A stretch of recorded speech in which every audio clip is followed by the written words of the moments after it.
Welcome back children to my channel study blog. और इसमें हम इस चैप्टर सेव द चिल्ड्रन का समरी देखेंगे और जानेंगे।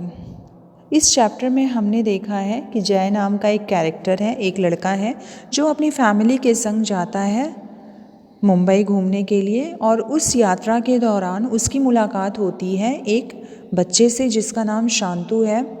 और शांतु उसे बताता है कि कैसे उसके परिवार ने उसे छोड़ दिया है गरीबी के कारण। वे 3 भाई और 2 बहन थे और वो उनको भरपेट खाना नहीं मिलता था, इसलिए उनके परिवार ने डिसाइड किया कि इससे हम लोग क्या करेंगे, छोड़ देंगे।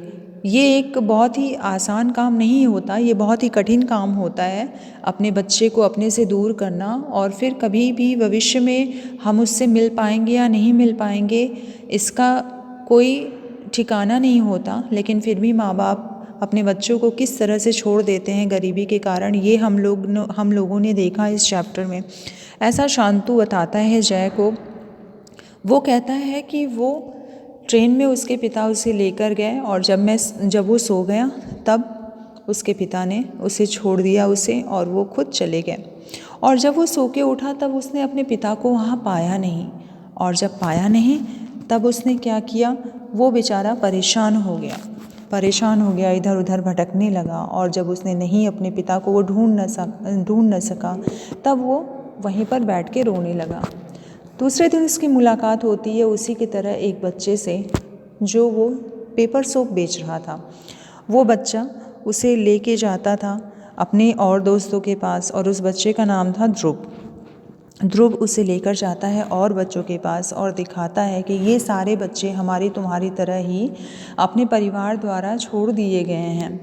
कोई अनाथ है और किसी ने छोड़ दिया है अपने बच्चों को, और किसी ने क्या किया है, किसी परिवार ने इन लोगों में से किसी बच्चे को किसी दूसरे के हाथों बेच दिया है, ये सोचकर कि वो मेरे बच्चे को अच्छा जीवन देंगे। लेकिन ऐसा होता नहीं है। जिनको हमारे माता पिता, ऐसा वो बच्चा कहता है, जिनको हमारे माता पिता देते हैं कि ले जाइए मेरे बच्चे को, पढ़ाइए लिखाइए, उसे अच्छा जीवन दीजिए, ये सोच के कि उनके पास तो पैसे हैं नहीं, शायद ये इंसान ऐसा कर सके, लेकिन ऐसा कुछ नहीं होता। ये लोग क्या करते हैं, बच्चों के संग बहुत ही बुरा व्यवहार करते हैं, उनसे भीख मांगने को मजबूर करते हैं, उनसे फैक्ट्रीज़ में काम करवाते हैं, पटाखों की फैक्ट्री में, साड़ी की फैक्ट्री में, जो कि बहुत ही डेंजरस होता है। ऐसी फैक्ट्रीज़ में उनको कहा जाता है काम करने के लिए, और उनको 16-16 घंटे काम करने पड़ जाते हैं। ऐसी सारी बातें बताता है शांतु जय को। तो कोई उनकी केयर करने वाला नहीं होता है। इन सब चीज़ों को सुनकर जय बिल्कुल शॉक हो जाता है। वो पूछता है कि क्या तुम्हें कभी लोनली नहीं फील होता? तो शांतु क्या कहता है, बोलता है बिल्कुल फील होता है, मुझे अपना गांव याद आता है। मैं नहीं जानता कि वो उस समय कहाँ पे है। तो मुझे अपना गांव याद आता है, मुझे अपनी माँ की याद आती है, अपने भाई बहन की याद आती है, लेकिन मैं मजबूर हूँ, मैं नहीं जा सकता। और अब मैं मुंबई जा रहा हूँ, बिकॉज़ दिल्ली में बहुत ज़्यादा ठंड पड़ रही है, इसलिए मैं अब मुंबई जा रहा हूँ। हमारा ठौर ठिकाना वहीं रहता है जहाँ पे हमें 2 वक्त की रोटी मिल जाए और हमारा काम चल जाए, वहीं पे हमारा ठौर ठिकाना रहता है। तो इस तरह से जय को वो अपनी कहानी बताता है Shantu. So children, now I am explaining in English. So English में सुन लीजिए इसमें क्या बताया गया है। So in this chapter we find out that there is a character named Jay. He was traveling with his family to Mumbai. At that time he met with Shantu. Shantu is the name of a boy whose father left him in the train just because of poverty.